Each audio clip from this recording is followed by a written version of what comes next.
Welcome to another video, and with this video I want to speak about calories, carbohydrates and PCOS, because there's a lot of confusion about how many calories should I be eating. Is this too many calories? Is this not enough calories? How many carbs should I be eating? Are carbs bad for you? Are they the devil? So I just want to get rid of all confusion so you just understand exactly what to do, what not to do, what may be beneficial for you, and probably most important, what you can stop stressing about, because there's just a lot of anxiety towards foods and carbohydrates. So I just want to kill all that anxiety for you. So firstly, well, let's look at calories, how many calories you should be eating and what calories are. So firstly, you just have to understand that a calorie is simply a unit of energy. That's all a calorie is. So when you're talking about calories, you're just as well talking about energy, the energy your body uses. So let's look at this. Let's say that, and let's just take this purely for an example. Let's say that your body uses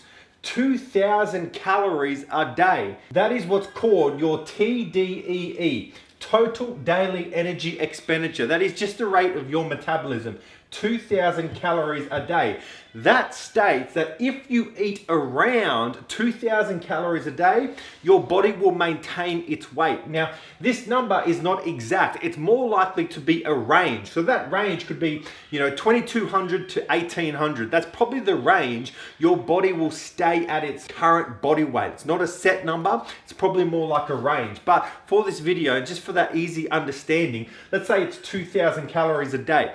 That means if your goal is to lose weight, you would be eating less than 2,000 calories a day. If your goal is to gain weight, you should be eating more than 2,000 calories every day. Now, one thing you do have to understand is we know that PCOS reduces your metabolism. So 2,000 calories a day might be average for a woman without PCOS, but with PCOS, it's more likely, especially if you have insulin resistance, it's more likely to be around 1,200 to 1,600. But there always are individual differences here. What we need to explain is if you are heavier than the next person, you are going to require more calories. So that's stating if we take one woman who weighs 60 kilos and another woman who weighs 90 kilos, the woman who weighs 90 kilos, her metabolism will be higher because it's more body that you need to feed. So remember, your TDEE, total daily energy expenditure, simply states how many calories a day your body needs to maintain its weight.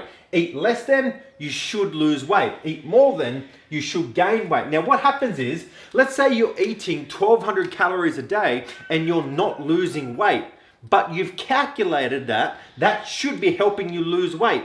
All that's happening is whatever you've calculated versus the reality of your body is different. Some women have slower metabolisms, especially if you have insulin resistance or hypothyroidism. Those two conditions will lower your overall metabolism. And for those conditions, just quickly, your goal is to not keep lowering your calories until you're eating basically nothing. Your goal is to improve your insulin resistance or your thyroid function so you can eat more calories, your body is healthier, and then you can afford to lose weight on a higher caloric intake. Now, question you'll be asking is, Drew, how do I calculate my TDEE? So there are a lot of free calculators online, but really they are just guessing. There are so many things they don't know. Your genetic potential, any conditions you have, your dieting history, all of these factors play a role. So it's good to use a calculator, but just understand that it's basically just a guess.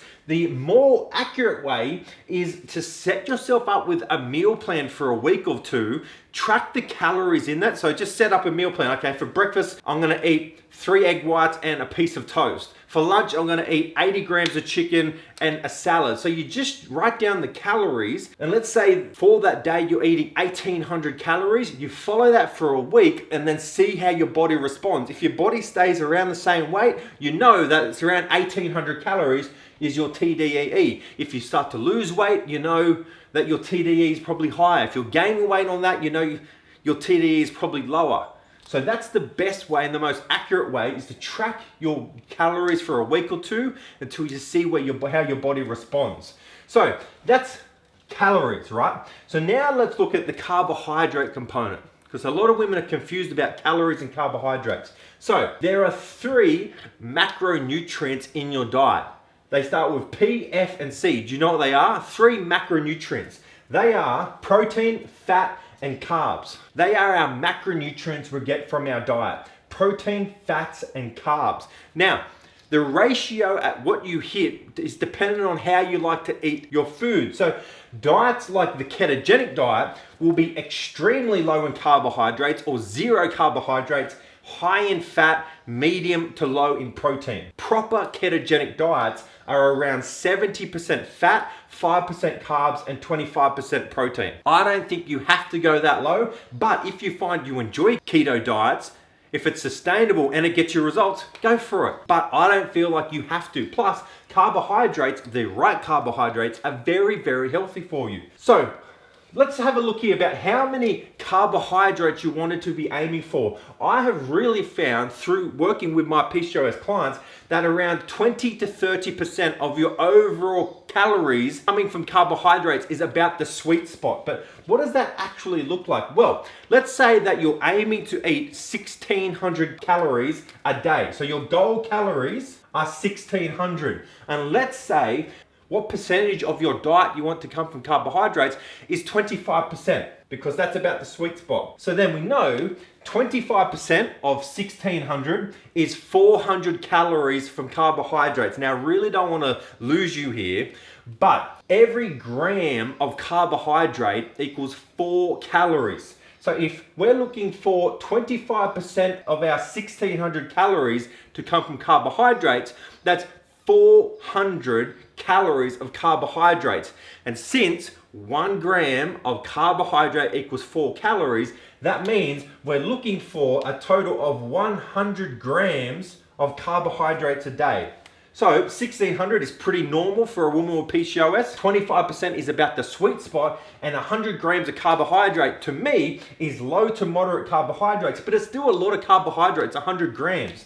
I find that's a sweet spot because it helps your body sensitize the insulin, but you can still have a fair few carbs throughout the day, so your energy levels are still there. So now let's look at this. All carbs are not the same. I explained this in a post last week because I seen a fight on a Facebook post. It wasn't one of my posts. And one of the ladies was saying that all carbohydrates are the same, which I find is such a ridiculous statement. Carbohydrates are not the same. And she was saying that all carbohydrates are digested down to sugar, so all carbohydrates are sugar. Yes, they are, but the rate at which those carbohydrates are digested down are extremely important. And the post I made last week was, a bowl of Skittles is not the same thing as a bowl of rolled oats. They are both carbohydrate sources, but they are going to have drastically different responses to your body. And it's due to this blood sugar level. So let's say you have a bowl of Skittles. What's going to happen is your body's going to digest those Skittles so quickly that it's going to cause an immediate and high surge in blood sugar levels. And what happens when your blood sugar levels go up? Insulin goes up, because insulin is a hormone responsible for regulating your blood sugar levels. So whenever blood sugar levels speed up, so do insulin levels. So after sugary foods, blood sugar levels spike, insulin spikes, which is horrible for your PCOS. So what you want to be looking at is carbohydrate sources that cause a far lower release of blood sugar. So what you want is your blood sugar to look like this over a more extended period of time, because that means your insulin release is going to be far lower to bring your blood sugar levels down. A more sustained release of energy. So you've got to realize there's good carbs and not so good carbs. Good carbs are low GI carbohydrates, things like brown rice, sweet potato, wholemeal bread if your body responds to gluten, vegetables. Where not so good carbs are things like lollies, soft drinks, processed fruit drinks, white rice, white bread. Those carbohydrates cause a quick blood sugar release. What you want to be seeing is a sustained blood sugar release, which means a far less insulin release. So I'll give you some tips now about calories and carbohydrates. Number one, the easiest way to reduce your carbohydrate intake is whatever your biggest meal of the day is, whether it's breakfast, lunch, or dinner, whatever the biggest meal is, cut carbs out then. So If it's for dinner, instead of having a side of potatoes or sweet potatoes, have a side of salad or vegetables. If it's breakfast, don't have your toast or your juice or your porridge. That, for me, that is the easiest way to do it because it drastically reduces your carbohydrate intake. Number two, cutting sugar is not cutting carbs. Remember that sugar is a type of carbohydrate, but you can't paint all carbohydrates with the sugar brush. So what you should be doing is minimizing your sugar as much as possible. That doesn't mean you have to minimize your carbs as much as possible. Remember, all carbs are not the same. Number three is don't forget enjoyment. It's like I could design you a meal plan, which is the healthiest meal plan in the world, but if you hate following it, then you're not going to follow it. So remember that whatever meal plan or eating strategy you set for yourself, you have to enjoy it. If you don't enjoy it, it will not be sustainable for you. Then what's the point?